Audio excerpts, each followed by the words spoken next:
You're listening to 88.9 tonight on WERS. My name is Music is for Life, and I'm in here with OG, Triple OG, Maino. What's good, man? I'm good, man. You know what I mean? Album in stores right now. Everything cool, man. You know, on that grind. You know, out here promoting. Go ahead and get that the day after tomorrow in stores right now. Definitely. You on tour right now, or what are you doing? Well, I mean, I'm on my promo right now. We're going on a tour in April. Okay. We're going to announce the dates in a minute. But, you know, the album just dropped last Tuesday, and we just pushing. I ask a lot of people who really runs Brooklyn. I got a lot of Brooklyn friends, and your name always comes up. How did you build that loyalty and that love from that borough? I mean, they know. I mean, the thing with Brooklyn is that that's a city where, you know, we real with it, man, and we very prideful people. Like, you know, if you ever, you know a dude from Brooklyn, this whole thing, man. You know, like, yo, man, how you doing today? What you mean how I'm doing today? I'm from Brooklyn. Doing good. Yeah. Brooklyn, everything. Yeah. You know, so we got big pride, we got a lot of heart, and, you know, and they know I represent that. And I'm not afraid to come touch them.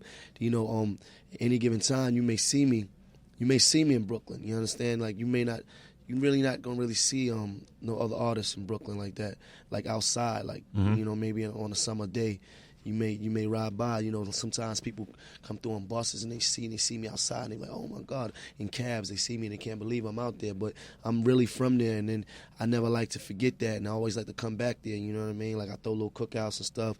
You know, Lamborghinis outside, Bentleys outside, and we just flood the whole hood and feed everybody. And then, you know, we have fun, shoot videos, and, you know, it's all good.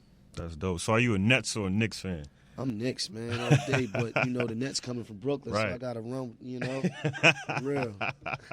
Jeremy Lin is a monster. How about that? Yeah, Jeremy Lin is doing his thing, man. Shout out to the New York City Knicks, man. I was actually on YouTube the other day. I seen the video that you did with DJ Drama, the Hand of God joint. Oh, yeah, that was I hot. didn't know you was that funny. That was hot, skit in it the was hot, beginning it was hot. had me dying. Yeah, I got a little something.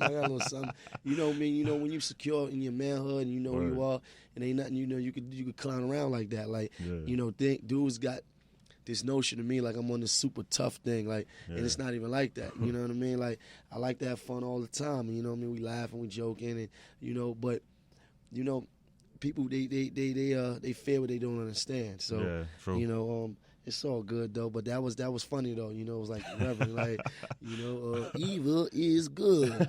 You know, you was over there smacking women for 2 minutes straight. Yeah. Getting them together, giving them some togetherness, healing them. That's what it's about. Yeah. No, that's good. That's good. Would you ever want to do something like? Would you ever want to host SNL? That would be hot. You would like that. Would love that. I think you'd be great for it. And have you perform too? You know, That'd be dope. I got a lot of personality, so you know, I could get with the whole, you know, comedy thing. You know, it's all good. No, definitely. I can see you in some stuff like that. So let's get into the music. So you had the first album, If Tomorrow Comes. Yeah. Crazy singles, $1 Million, All the Above. You know what I mean? And High Hater was a Crazy Street record. The remix was stupid. Right. You know what I mean? What was your process coming out of being locked up and recording your debut album? What was that like? It was everything that I was going through. See, I got out with this plan. You know, I wanted, you know, my whole plan was that, you know, I wanted to get into the music business. I wanted to get out the streets. You know, I want to get away from the drugs. I want to get away from the gunplay. And I wanted to get into the game. You know, I felt like it was a way out. It was a way out for me and my homies. So it was like, that's how I looked at it. It wasn't like I was looking at it from a vanity standpoint, like, oh man, I'm the dopest artist. You know, I could blow up. It was like, nah, homie, let's use this as a hustle. We could get away from this, from all this dirt. So, but the thing was I was having a lot of issues in the street, like, you know, a lot of real life issues was setting in on me, like, you know, you just had a baby, and you know, baby mama drama, and I was on parole, and having drama in the street with dudes, and you know that alone is, you know, takes toll. Like, you know what I'm saying? You figuring you wanna ride around and certain, you know, to put certain things in, and then, you know, it was watching your back and stuff. So you know, so it was a lot of stuff going on with me at that time, and I felt like, man, maybe this thing ain't gonna happen for me. Yeah. Because while I was like literally like had problems, like I was literally like I didn't like shot out, you know what I'm saying, with dudes, and then went to the studio after that. Right. You know what I'm saying? So it's tough. I was rapping about what was happening to me, like You know what I'm saying? Like, I was having drama, like, and I was like going at dudes on records and having those issues, but it was a time when I felt like it wouldn't happen for me. Yeah. You see, because it was so overbearing. Like, parole was on my back, so that's why I named the album "If Tomorrow Comes." My original album, I had wanted it to be "Death Before the Sun," but then I changed it because it was just like it made more sense. And I was going through all that stuff, and it just was like, it was just crazy. But then, you know, God blessed me, and then He put me in a position. I got a record deal, and, you know, things started looking up for me. So here I am today. That's dope. So you went through all that. That was 09, correct? Well, that was 09 when the album came out. Right, when the album came out. You know, the writing of it was everything prior to that. You know, what I was going through prior to that. You know, I got home in 2003. So let's say from 2003 up until the time I started getting, you know, really getting a record deal, you know, so it's some time in between there, you know.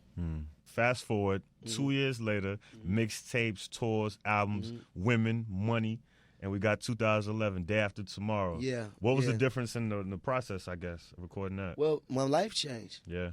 You know, like a lot of these dudes, they funny. I ain't no rapper, I ain't this, I ain't that. Yeah. Man, look, man, you making a living off of rapping, and you are a rapper. You're entertainer at the end of the day. No matter what your past was, you could have been the realest dude on the planet, but you're a rapper now.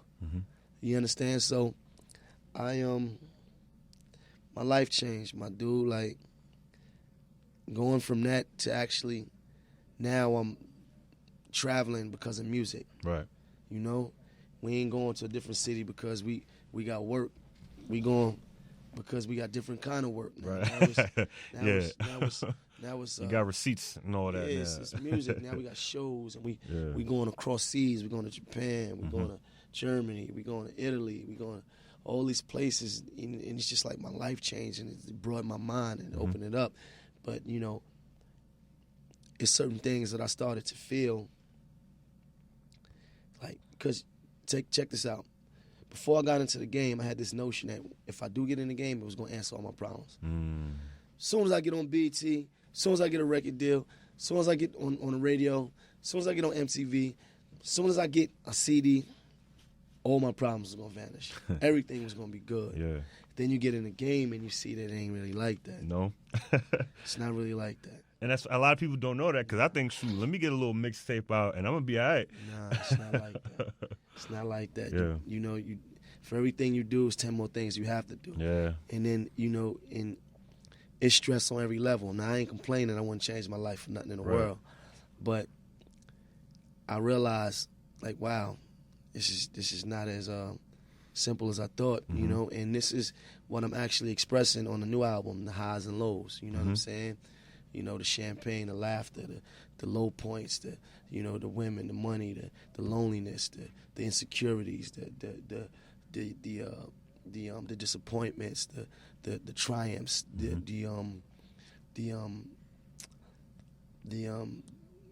sacrifices, all these things that, you know, for every high there's a low. You understand? You know, for every time that you smile, it's another time that you frown. So this is just the balance of being an artist, you know. Yeah. Did you fear the sophomore slump?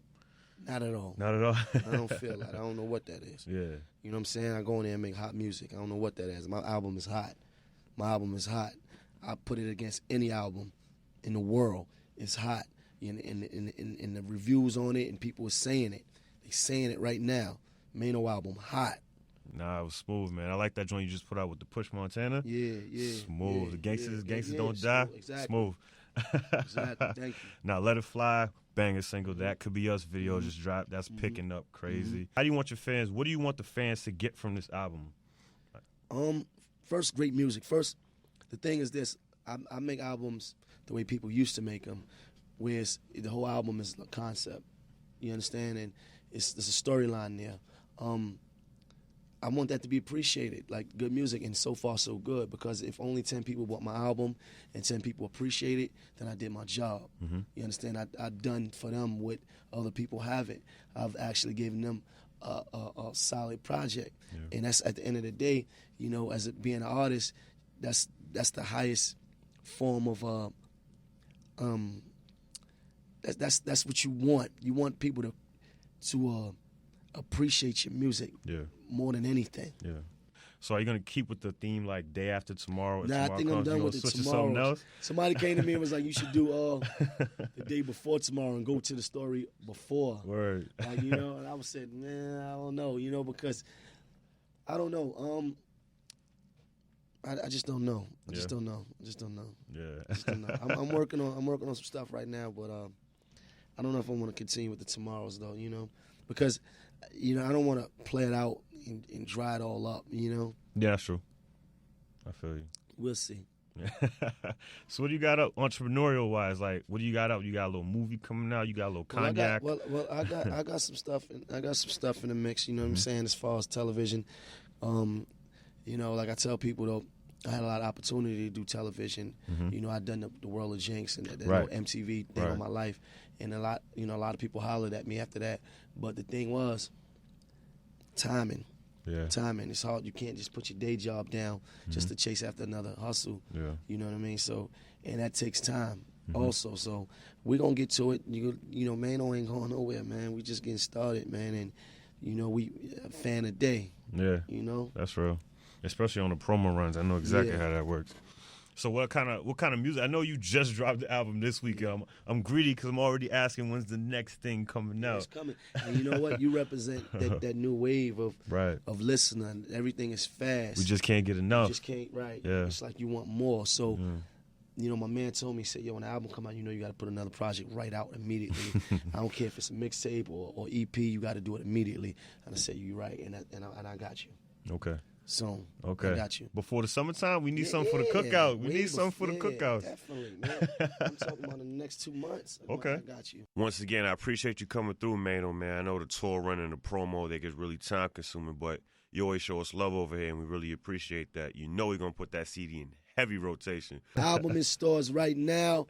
You need this album. It is food for thought. It is the soundtrack to your life. It's something for everybody on there. If you want to party, then I got that.